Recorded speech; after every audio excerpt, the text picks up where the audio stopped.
Bhopal gas leak कांड मामले पर बोले मंत्री विश्वास सारंग। कहा वाटर प्लांट में क्लोरीन भी उपयोगी होता है।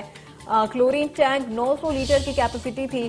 गैस प्रभावित लोगों को अस्पताल में भर्ती करवा दिया गया है। इसके अलावा उन्होंने कहा कि जांच के निर्देश दिए गए हैं, दोषियों पर कार्रवाई की जाएगी। तो आपको बता दें, भोपाल में क्लोरीन गैस के लीक होने की वजह से लोगों को काफी ज्यादा परेशानी का सामना करना पड़ा। कई लोग बीमार भी हो गए, जिन्हें अस्पताल में भर्ती करवाया गया। लोगों में डर और दहशत भी देखने को मिला। रात भर लोग घरों से बाहर रहे और लोगों को सांस लेने में ज्यादा दिक्कत हो रही थी, आंखों में जलन हो रही थी, जिसको लेकर मंत्री विश्वास सारंग ने कहा कि जांच के निर्देश दे दिए गए हैं, दोषियों पर कार्रवाई की जाएगी। बताया जा रहा है पानी टंकी में क्लोरीन की गोलियां डाली जा रही थी।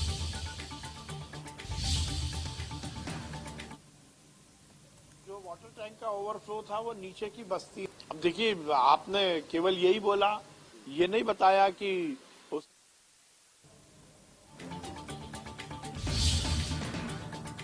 तो मंत्री विश्वास सारंग ने कहा है कि जांच के निर्देश दे दिए गए हैं, जो भी दोषी होगा उस पर सख्त कार्रवाई की जाएगी। उन्होंने कहा कि पानी के लिए क्लोरीन जरूरी होता है, लेकिन यहाँ पर आपको बता दें कि जो क्लोरीन टंकियों में डाली जा रही थी, उसके किसी तरह से लीक होने की जो खबर है वो सामने आई थी, जिससे लोगों को काफी ज्यादा परेशानी हुई थी। लोग काफी ज्यादा डर गए थे। अगर आपको भोपाल गैस कांड याद होगा 1984 का, तो एक बार वही नजारा लोगों की आंखों के सामने आने लगा था। लोग काफी ज्यादा डर और सहम गए थे और इस वजह से लोग अपने अपने घरों से बाहर अपने परिवार वालों के साथ बैठे हुए थे और लोगों की आंखों में तेज जलन हो रही थी और सांस लेने में दिक्कत हो रही थी।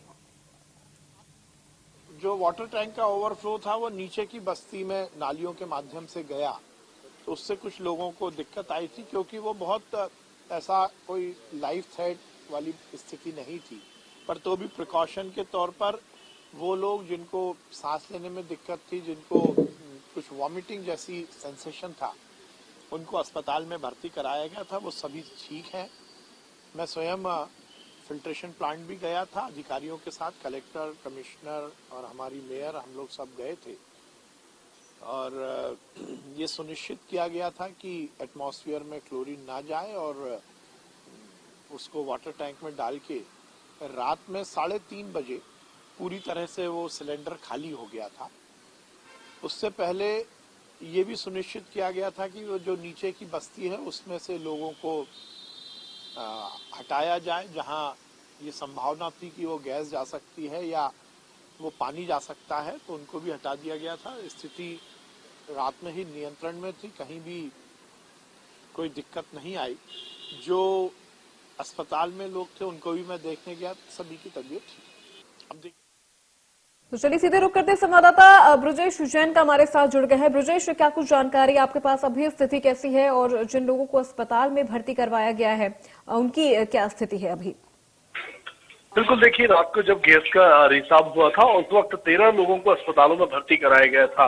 अभी 2 लोग जो हैं वो अस्पताल में हैं, बाकी लोगों को अस्पताल से छुट्टी दे दी गई है। लेकिन जो 2 लोग अस्पताल में हैं उनकी हालत भी खतरे से बाहर है, किसी तरीके की गंभीर स्थिति में वो नहीं है। थोड़ी देर में उनकी भी छुट्टी होने वाली है।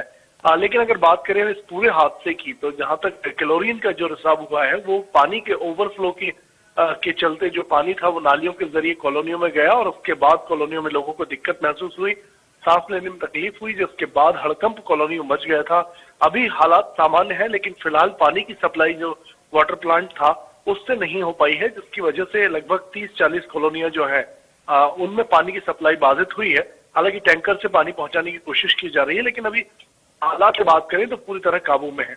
जी बिल्कुल ब्रजेश, और लोगों में डर और दहशत का भी माहौल हो गया था। अगर बात की जाए, ऐसा ही एक गैस लीक कांड भोपाल में पहले भी हो चुका है, तो उस वजह से भी लोगों में जो डर और दहशत था वो भी साफ देखने को मिल रहा था।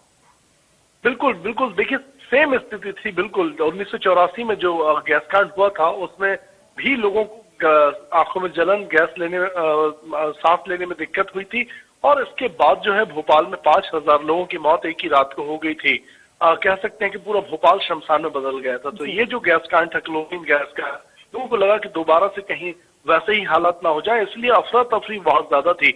हालांकि क्लोरीन से कोई नुकसान नहीं होता है अब तो शरीर को बहुत ज्यादा, लेकिन अफरा तफरी का माहौल ऐसा था कि लोग रात भर घरों तक नहीं जा सके, घरों से बाहर उन्होंने ठंड में सड़कों पर रात गुजारी और पूरा प्रशासन जो था वो उनको समझाइश देता रहा, लेकिन इसके बावजूद लोग जो है वो अपना घर छोड़ के अब बाहर चले गए थे। ज्यादातर लोग तो वापस आ गए, लेकिन कई लोग अभी भी ऐसे हैं जो घर छोड़ के भोपाल छोड़ के निकल चुके हैं। तो कहीं ना कहीं ये जो अफरा तफरी इस पूरे माहौल में हुई, ये जरूर डराने वाली थी और लोगों को परेशान करने बिल्कुल वाली थी। बिल्कुल ब्रजेश, देखिए यहाँ पर विश्वास सारंग का भी कहना है कि जो दोषी होगा उसके खिलाफ कार्रवाई की जाएगी। तो इसमें देखा जाए तो किस तरह की कार्रवाई हो रही है, कैसे ये पूरी कार्रवाई हो रही है? देखिए, प्रारंभिक तौर पर दो बातें सामने आई थी। पहला तो ये कि जो गैस मिला हुआ पानी जो था, अब वो आखिर लोगों के घरों तक कैसे पहुंचा, क्योंकि प्लांट को फिल्टर करने के लिए क्लोरीन का इस्तेमाल होता है, लेकिन क्लोरीन इतनी मात्रा में क्यों डाल दी गई? दूसरा पॉइंट यही था कि जिससे नुकसान हो सके। पानी अगर ये लोग पी लेते क्लोरीन ज्यादा मिला हुआ, तो जाहिर सी बात है ज्यादा नुकसान उठाना पड़ सकता था। यहाँ पर जांच की बात जरूर की गई है, लेकिन मुझे लगता है कि उस जांच के नाम पर पर्दा जो है पर वो डालने की कोशिश की है, क्योंकि कलेक्टर ने पहले ही क्लीन चिट दे दी है और कमिश्नर भी कह रहे हैं कि किसी तरीके की लापरवाही अब तक सामने नहीं आई है। ओवरफ्लो होने की वजह से क्लोरीन जो थी वो नालियों में गई, तो लापरवाही अगर सामने नहीं आई है तो ये आखिर इतना बड़ा हादसा हुआ कैसे? जी बिल्कुल ब्रजेश, जांच का विषय है, सवाल भी कई उठते हैं। आप बने रहिएगा हमारे साथ।